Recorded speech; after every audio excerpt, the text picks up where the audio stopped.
क्योंकि मनीष कश्यप ने हजारों माँ के आंखों का आंसू पोंछा है, हजारों युवा के विद्यार्थियों के लिए लड़ा है, युवाओं के रोजगार के लिए लड़ा है, तमाम लोगों का, बिहारियों का, 14 करोड़ बिहारियों का आंसू उन्होंने पोंछा है। आज वो रो रहा है तो आज हम लोगों का कर्तव्य बनता है कि उनके साथ कंधे से कंधा मिलाकर खड़े रहें और उनको इंसाफ दिलाएं। और हम लोगों को जिस हद तक जाना पड़ेगा हम लोग जाएंगे। मैं चाहता हूं कि संविधान में संशोधन हो, इस चीज को बदला जाए, बिना कोई पढ़ा लिखा व्यक्ति को सत्ता न सौंपा जाए। अगर सत्ता सौंपिएगा तो यही हालत होगा। मैं चाहता हूं कि संविधान में बड़ा संशोधन हो और ऐसा कानून पारित किया जाए कि जो व्यक्ति पढ़ा लिखा है, ग्रेजुएट है, उन्हीं के हाथ में वही चुनाव लड़ सकता है। कंपटीशन की बात छोड़िए, हमने कह दिया कि नौवीं फाइल टिक पाएगा उसके सामने। कंपटीशन की बात आप छोड़ ही दीजिए, बात मनीष कश्यप का इतना बड़ा आंदोलन होगा। जयप्रकाश नारायण ने आंदोलन किया था बिहार में, डॉक्टर राजेंद्र प्रसाद बिहार के सबसे बड़े लोग, अन्ना हजारे, उन लोग ने आंदोलन किया था,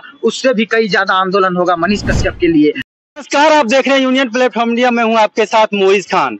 आज मनीष कश्यप को खुद को सरेंडर किए हुए 3 दिन हो गए लगभग। कुछ लोग उनके सरेंडर का, गिरफ्तारी का, कुछ लोग मजा लूट रहे हैं और कुछ लोग उनके सरेंडर किए हुए और गिरफ्तारी को, उनके दुख में अपने अपने बातों को अपने तरीके से बयानबाजी देते हैं, अपने अपने तरीके से दुख को बयां करते हैं।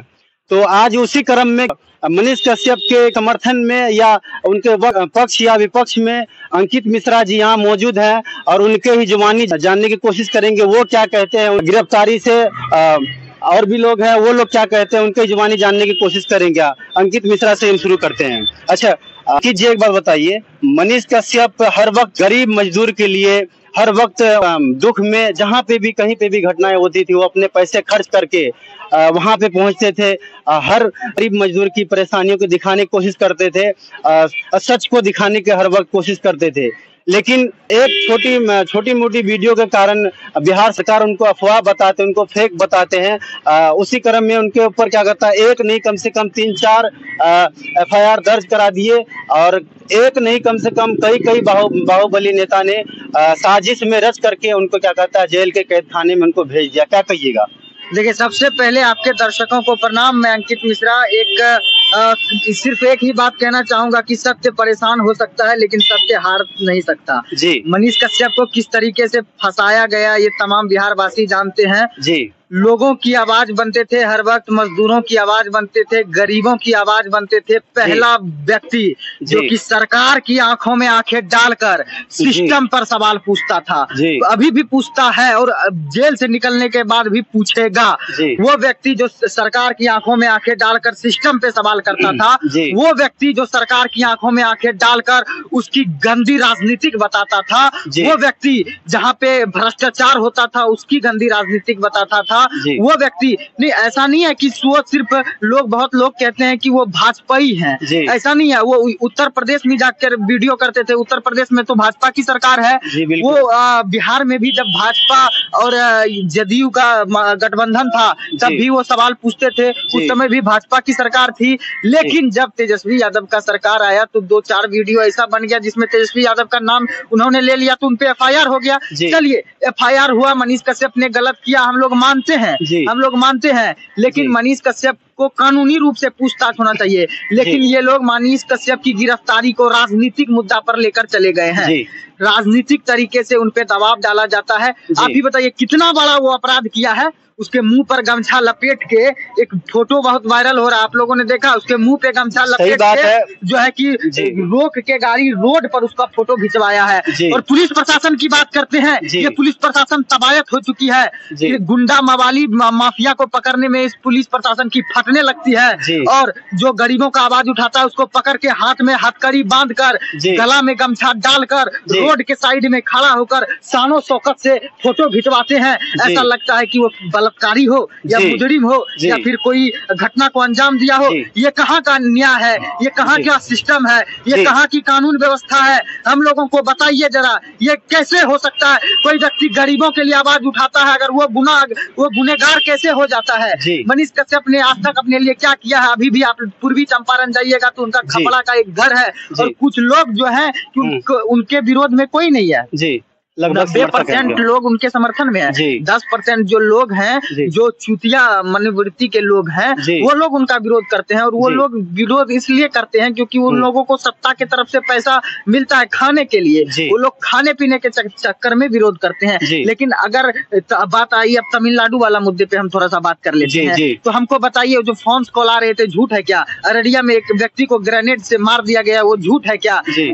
तमाम जो लोग खस्सी बकरी के जैसे भर भर के ट्रेनों के डब्बे में आते थे, वो झूठ है क्या? झूठ नहीं है, लेकिन फिर भी एक अफवाह करार दे दिया गया। चलिए हमने माना कि अफवाह करार दे दिया गया, तो कानूनी रूप से पूछताछ कीजिए ना मनीष कश्यप से। बिल्कुल। तो कितना बड़ा अपराधी है जो उसका घर आप कुर्की करवा दिए? तो कितना बड़ा अपराधी है जो उसका जो है कि गमछा गले में लपेट कर, मुंह पे गमछा लपेट के। एक मिनट मैं रोकना चाहूंगा।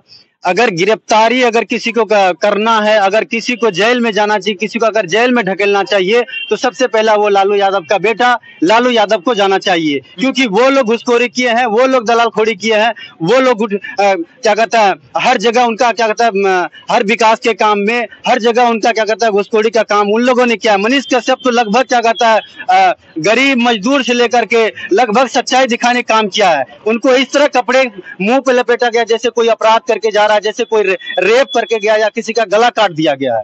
देखिए सबसे जो बड़ी बात है कि चारा चोर के बेटा में और सैनिक के बेटा में बहुत बड़ा अंतर होता है। लालू यादव चारा चोर है, पूरा बिहार जानता है। लालू यादव कितना बिहारवासी को लूटा है, जाति के नाम पर कितना बिहारवासी को लूटा है, कितने जाति को मूर्ख बनाया है लालू यादव, वो तो तमाम जग जाहिर है। उसका बात रहा कि तेजस्वी यादव बाप के बदौलत वो सत्ता में आया और सत्ता में आकर किस सिस्टम को मजाक उड़ा रहा है, सत्ता में आकर सिस्टम का जो है कि धज्जियां उड़ा रहा है। गरीब लोगों की आवाज को बनने वाले मनीष कश्यप की आवाज को दबाया जा रहा है। अब तो पूरा बिहारवासी जान गई है, पूरा बिहारवासी इस बात को जान गया है कि नम्मी फैल से बिहार नहीं संभलेगा। बिहार कि अगर राजनीतिक को दिशा को बदलना है, बिहार की दशा और दिशा को बदलना है, तो एक पढ़े लिखे व्यक्ति के हाथ में बिहार सौंपना चाहिएगा। और युवा की बात करते हैं आप लोग, तेजस्वी यादव युवा है, मैं तो कहता हूँ चिराग पासवान भी युवा है। चिराग पासवान को क्यों नहीं देते हैं वोट? लेकिन ये लोग जाति के नाम पे वोट देते हैं, और जब बिहारी कहीं बाहर जाके मार खाते हैं उस समय में बिहारी को यह नहीं कहा जाता है कि तुम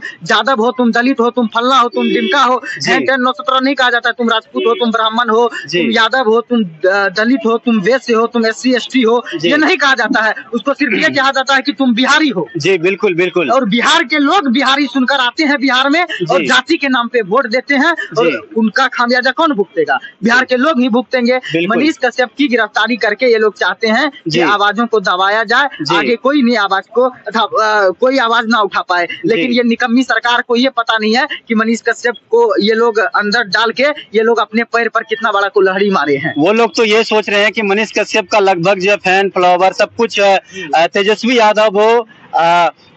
तेजस्वी यादव की बात में करना चाहूंगा कि फैन फॉलोवर उनसे भी ठीक ठाक है, उनसे हर कुछ में बोलने से लेकर के सब कुछ में वो लगभग ठीक ठाक है। मनीष कश्यप उनके 5 कदम लगभग आगे है बातचीत करने में। तो कभी अगर मनीष कश्यप के आगे अगर खड़ा कर दिया जाए तेजस्वी यादव को, तो कभी वो बातचीत करने में वो कभी आगे नहीं बढ़ सकते हैं। नम्मी फैल कभी टिकेगा इंजीनियर से? मनीष कश्यप इंजीनियर ना है, वही बात मैं कह रहा हूँ। नम्मी फैल है मुख्यमंत्री, उसका माँ मुख्यमंत्री, उसका बाप मुख्यमंत्री, उसको पढ़ा नहीं पाया। आप बताइए, वो चाइना का बेटा है, इंजीनियरिंग किया है, पूना यूनिवर्सिटी से उसका इंजीनियरिंग पास है, उसके आगे में टिक पाएगा? बिल्कुल। शपथ ग्रहण के वक्त तेजस्वी यादव 5 बार फंसते हैं अपने शपथ ग्रहण।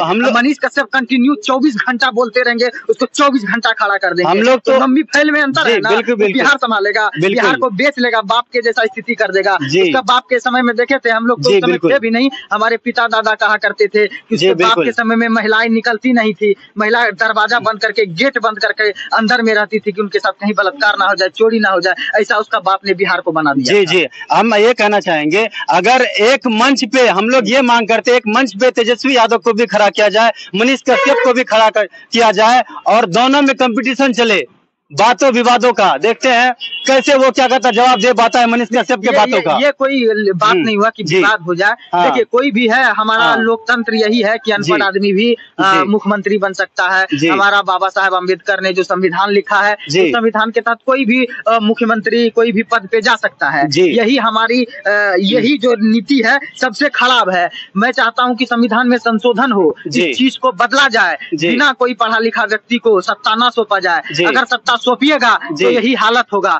मैं चाहता हूं कि संविधान में बड़ा संशोधन हो और ऐसा कानून पारित किया जाए कि जो व्यक्ति पढ़ा लिखा है, ग्रेजुएट है, उन्हीं के हाथ में वही चुनाव लड़ सकता है। लेकिन अभी के लोकतंत्र में ऐसा है कि कोई भी चुनाव लड़ सकता है। कंपटीशन की बात छोड़िए, हमने कह दिया कि नौवीं फाइल टिक पाएगा उसके सामने। कंपटीशन की बात आप छोड़ ही दीजिए। बात रहा मनीष कश्यप का, इतना बड़ा आंदोलन होगा। जयप्रकाश नारायण ने आंदोलन किया था बिहार में, डॉक्टर राजेंद्र प्रसाद बिहार के सबसे बड़े लोग, अन्ना हजारे, उन लोग ने आंदोलन किया था। उससे भी कई ज्यादा आंदोलन होगा मनीष कश्यप के लिए, क्योंकि मनीष कश्यप ने हजारों माँ के आंखों का आंसू पोंछा है, हजारों युवा के विद्यार्थियों के लिए लड़ा है, युवाओं के रोजगार के लिए लड़ा है, तमाम लोगों का, बिहारियों का, 14 करोड़ बिहारियों का आंसू उन्होंने पोंछा है। आज वो रो रहा है तो आज हम लोगों का कर्तव्य बनता है कि उनके साथ कंधे से कंधा मिलाकर खड़े रहें और उनको इंसाफ दिलाएं। और हम लोगों को जिस हद तक जाना पड़ेगा हम लोग जाएंगे, लेकिन मनीष कश्यप की जल्द से जल्द ये निकम्मी सरकार रिहाई करे, नहीं तो बहुत बड़ा आंदोलन होगा। और कल 23 तारीख है, कल बिहार बंद का आह्वान किया गया है और हम लोग भारी मात्रा में जाकर बिहार बंद करेंगे शांतिपूर्ण तरीके से। लेकिन हाँ, सरकारी संपत्ति को कोई नहीं जलाएगा, सरकारी संपत्ति को कोई नुकसान नहीं पहुंचाएगा।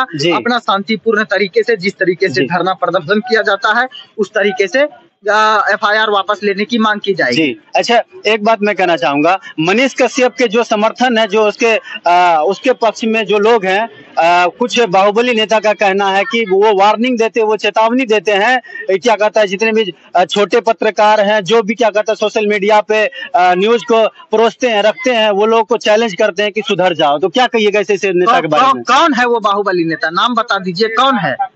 बहुत ऐसे हैं। कौन बाहुबली नेता? बहुत ऐसे क्या कहता है बड़े बड़े जो लोग हैं, क्या कहता है पप्पू यादव जैसे हुए, तेजस्वी यादव हुए। क्या बात कर रहे हैं, पप्पू यादव की बात कर रहे हैं। पप्पू यादव आज से पता है कि आज से 5-6 दिन पहले जब मनीष कश्यप की गिरफ्तारी नहीं हुई थी तो मनीष कश्यप के पक्ष में बोल रहे थे। जी बिल्कुल बिल्कुल। पलटी मार लिए। राजनेता का ठिकाना होता है जी, बिल्कुल। राजनीति करने वाला कब कहाँ पलटी मार देगा उसका कहने का संभावना है।